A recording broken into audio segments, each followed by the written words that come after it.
Dacă mă auzi, reține, prietene, oricine poate susține, crede-ne, femeia ta te-a transformat în câine și ce rău ne pare. Dragi prieteni, trăi-var sănătatea voastră. Ce dracu v-am făcut de m-ați dat afară din casă? V-a supărat cumva că v-am dat foc la bibliotecă? Sau că m-am îmbătat și am vomitat pe mochetă? Oricum, îmi pare rău, greșeala mea, dar tot am boală pe ratatul ăla și pe gagică sa. Prietene, eu nu știu ce găsești tu așa tare, că gagică ta se fute cu tine pe anticoncepționale.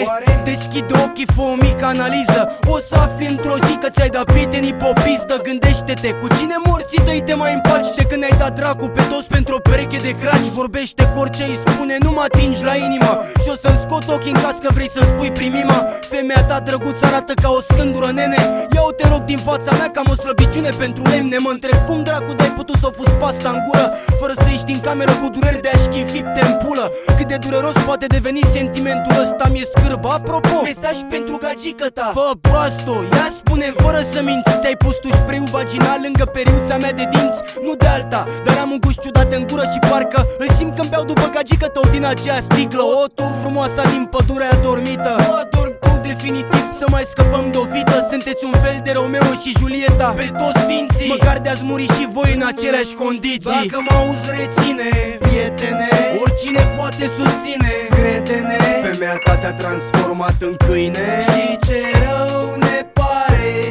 Dacă mă auzi, reține, prietene, oricine poate susține, crede-ne, femeia ta te-a transformat în câine și ce rău ne pare.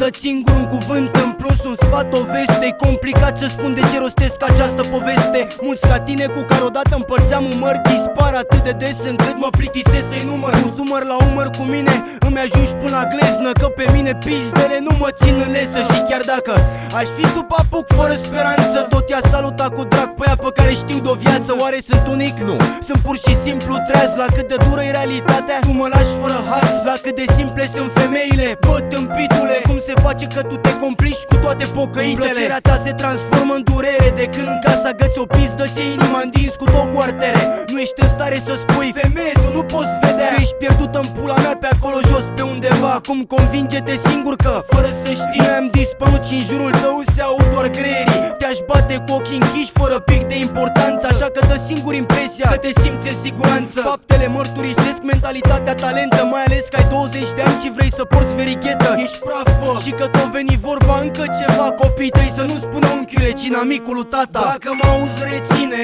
prietene, oricine poate susține, crede-ne, femeia ta te-a transformat în câine și ce rău ne pare. Dacă mă auzi, reține, prietene, oricine poate susține, crede-ne, femeia ta te-a transformat în câine și ce rău ne pare.